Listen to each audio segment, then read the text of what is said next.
Demain, jeudi 26 janvier à 20h, à la salle des mariages de la mairie de l'Île-Jourdain, se déroulera une réunion publique de la France Insoumise, le mouvement qui soutient Jean-Luc Mélenchon pour la présidentielle d'avril prochain.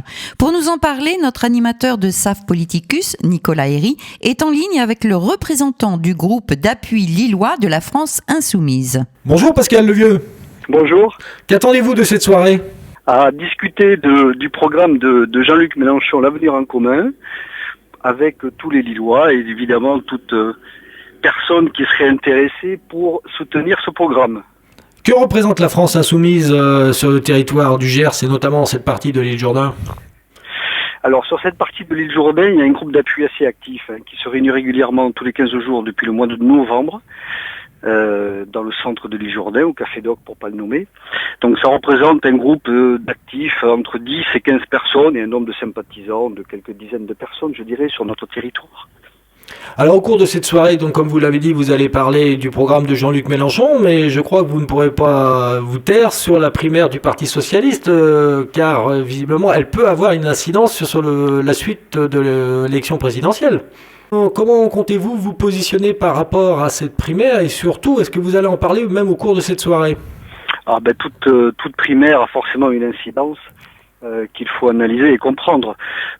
Alors c'est évidemment difficile d'éviter les questions et la discussion autour de cette primaire qui est importante. Une primaire à gauche est forcément très importante pour nous, c'est la primaire du PS. Par contre, nous, on ne va pas se positionner sur l'un ou l'autre des deux candidats finalistes. Depuis février 2016, Jean-Luc Mélenchon, lui, a expliqué, et Alexis Corbière, le porte-parole, l'a fait à travers un livre, que cette primaire était probablement un piège pour tous ses participants et qu'il n'était pas envisageable d'y participer. Donc nous, on ne va pas se positionner par rapport aux deux finalistes. C'est pas le sujet là. Le sujet, c'est la constituante, c'est la transition écologique. C'est pas de savoir si l'un ou l'autre candidat est intéressant ou a fait combien de voix dans cette primaire du PS. Alors dans la foulée des présidentielles, il y aura aussi des législatives, notamment sur la deuxième circonscription du Gers, où se trouve l'Île-Jourdain. Avez-vous désigné vos candidats ? Alors la désignation des candidats, à l'heure qu'il est, n'est pas encore validée par notre comité national, donc il m'est difficile de vous annoncer le binôme qui s'était porté candidat. Ce que je peux en dire, c'est que le processus avait quand même permis à 9 personnes fin novembre de se porter candidat, tout simplement en cliquant sur le site JLM 2017. Donc sur ces 9 candidatures, donc 3 candidates, un binôme a été décidé récemment, le 10 janvier pour être précis. Nous attendons que cette candidature toute fraîche soit validée par le national pour vous en parler plus en détail. Alors, le Parti communiste et la Fédération du Gers a déjà désigné son candidat et pourtant c'est votre allié dans la France Insoumise. Est-ce que cela ne fait-il pas désordre ? Non, le désordre, ça appelle toujours un petit peu de mise en ordre. Ordo ab chao est une nécessité éternelle.